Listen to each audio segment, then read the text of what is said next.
یہ بھائی نے لکھا تھکاوٹ اتار دینے والے کعبے کا نسخہ بتا دیں۔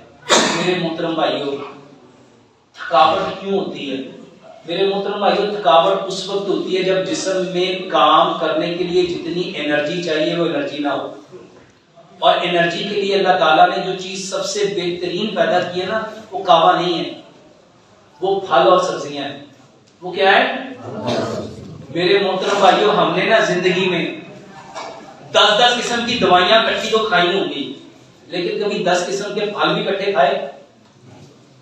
میرے محترم بھائیوں، جس کو تھکاوٹ ہوتی ہے نا، وہ تھک جاتا ہے، وہ دوائی نہ کھائے، وہ 10 قسم کے پھل جا کے نہ کٹھے کر کے لائے۔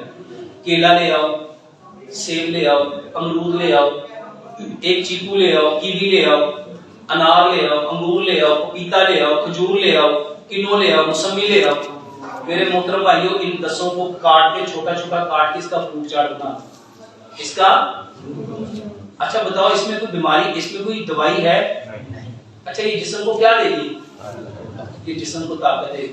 اور اس میں نا 10 پھلوں میں میرے محترم بھائیوں، اس میں 10 چیزیں اور ڈال دو، اس میں 2 بادام ڈال دو، 2 کاجو ڈال دو، 2 پستے ڈال دو، 2 اخروٹ ڈال دو، اس میں آدھی چائے کی چمچ سونف ڈال دو، آدھی چائے کی چمچ سفید تل ڈال دو، آدھی چائے کی چمچ چاول مغز ڈال دو، کوٹ کے اور اس کو مکس کر دو۔ کیسا زبردست فروٹ چاٹ بن گیا۔